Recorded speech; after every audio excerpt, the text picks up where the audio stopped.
Hey mga brods, hanggang ngayon wala pa tayong balita dito kay Kobe Paras kung may mga koponan na ba na interesado sa kanya sa Japan B-League Division 2. Dahil yun nga mga brods, ayon din sa mga reports natin, hanggang ngayon yung mga teams na nagkaka-interest dati kay Kobe Paras dito sa Japan B-League ay hindi na siya pinapipirma mga kabrods.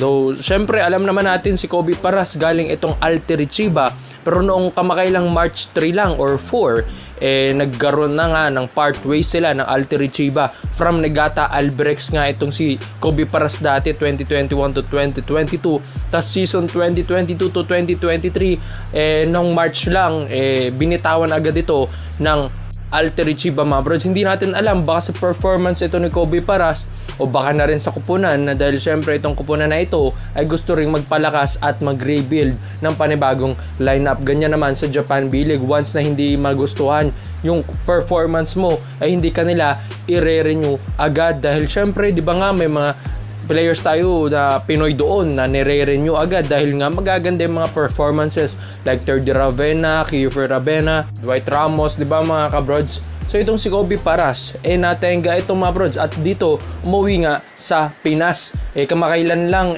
nagse-celebrate ito, tapos gumagala ito sa mga Siargao kasama yung mga friends niya. So mga brods, malinaw na itong si Kobe Paras ay naandito na talaga sa Pinas at dito na siya mga brods magtatagal habang walang kontrata ito sa Japan B-League. So mga brods, ito na, mapapalapit na itong PBA draft natin at ayon din sa mga reports natin, kapag wala na talagang kumuha kay Kobe para sa Japan B-League mga brods, kahit anong kupunan dyan, dito na nga siya magpapadraft sa PBA. Yes mga brods, alam naman natin, ang PBA ang pangalawang tahanan ng mga Japan players natin mga brods.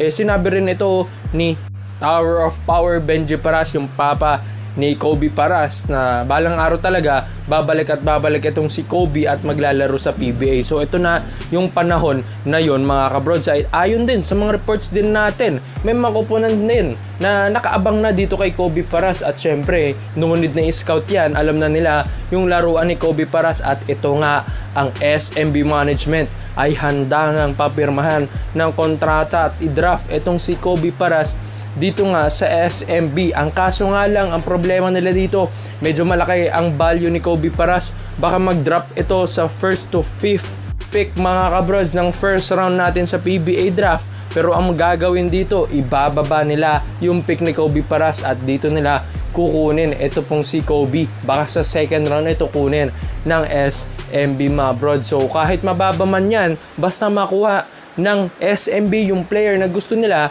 magiging maganda ito at magiging maganda yung flow ng laro ng SMB. At kung makikita nyo sa laruan ni Kobe Paras, medyo bumilis din yung pangangatawan nito.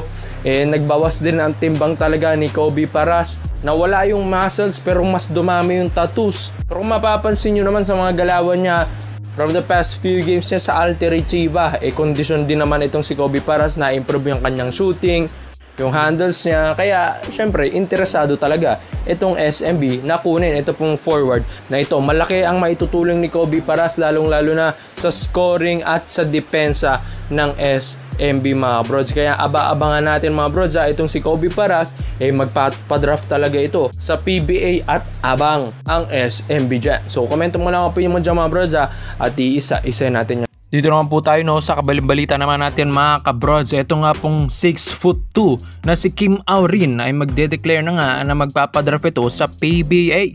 At ito na nga, ang ganda nga ng performance nito sa PBA Yon Tour kung saan naglaro ito sa Barangay Ginebra, San Miguel, kung saan nagtatala siya doon ng 12 points per game, halos 3 assists per game and 2 rebounds per game or 3 rebounds per game. So ito nga pong si Kim Aurin mga kabrods, malakas na point guard ito ng Perpetual Health Altas.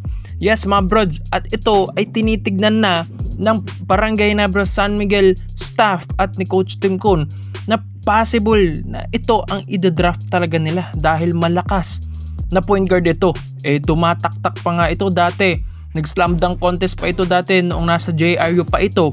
High flyer talaga ito pong manlalaro na ito. So gustong gusto ito ni Coach Tim Cone at matutulungan niya talaga ang backcourt rotation ng Ginebra, lalong lalo na yung mga point guards na ito. At isa pa dito malaki-laki. Ito pong si Kim Aurin, 6'2", biruin nyo yun mga brods. Tapos high flyer pa. Ang dami kayong mga high flyer dito sa Barangay Ginebra San Miguel.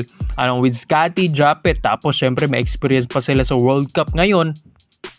At nag-improve sila. Ito pong si Kim Aurin na mga brods Ngayong September 17 na kasi ang ating PBA draft. At ito ang isa sa mga nakalista na ida-draft ng Barangay Ginebra San Miguel.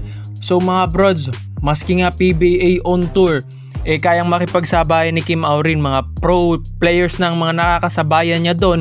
'Di ba mga brods? Tapos syempre nakakapaglaro na rin ito dati sa Ginebra sa 3x3. Inactivate nga siya sa 5-on-5 nung PBA on tour dahil ang ganda nga ng performance din niya sa 3x3. So kinalabasan, hindi lang pala 3x3 magaling ito pong si Kim Aurin, kung saan pinatunayan niya na halos 12 points per game. Ito pong kanyang stats dito sa PBA on tour, malakas-lakas. Ito pong si Kim Aurin, hindi na biro ang 12 points per game dyan sa PBA on tour. Dahil halos naman lahat ng teams may mga PBA players na, or pro players na naglalaro dyan. At isa pa dito mga brods, makakasunduan talaga ito ni Scotty Thompson. Dahil kung matatandaan nyo, ito pong si Scotty ay galing din sa Perpetual Altas sa UPHSD Las Piñas Altas mga bros, kung saan itong si Kim Aurin din ay naandun. Hindi nga lang din natin alam kung naabutan ba ito ni Scotty noong NCAA days niya, pero ito pong si Kim Aurin na kapag may pusong altas syempre malapit yan kay Scotty Thompson dahil alam naman niya na mahal niya ang kanyang alma mater. At ito pong si Kim Aurin ay syempre magiging younger brother na rin niya dito sa lineup ng Barangay Ginebra San Miguel. So mga brods, may shooting, may agility. Ito pong si Kim Aurin, agile siya talaga, athletic. Kung makikita nyo naman yung highlights nito, talagang purong point guard ang laruan nito. Pwede mo naman ding gawing shooting guard kung itong si Scotty ang iyong point dito sa Barangay Ginebra San Miguel. So alam ko nga malaki ang matutulong nito ni Kim Aurin, 6'2" guard ito. At so syempre, kaysa naman madraft ito ng iba, why not itong Ginebra na ito na ang automatic na kukunin nila. So kaya nga pinag-iisipan pa kasi ng Ginebra dahil maraming nga mga players na malalakas na magpapadraft sa September 17. Pero itong si Kim Aurin, so sayang din ito dahil pinatunayan naman niya din niya sa Ginebra sa on tour na isa siya sa mga asset, na isa rin siya sa kayang gumawa sa Barangay Ginebra San Miguel squad. So ikaw mga bro, sa lahat po ng mga Barangay Ginebra San Miguel, tototohanin na ba ito ng Ginebra na ida-draft ito pong 6'2" na masipag na player ng Perpetual Altas? Komento mo lang po yung mga bro, dati isa-isayin natin yan. Salamat po sa panonood mga bro. This is Overrated Highlights, yun lang. I'm out.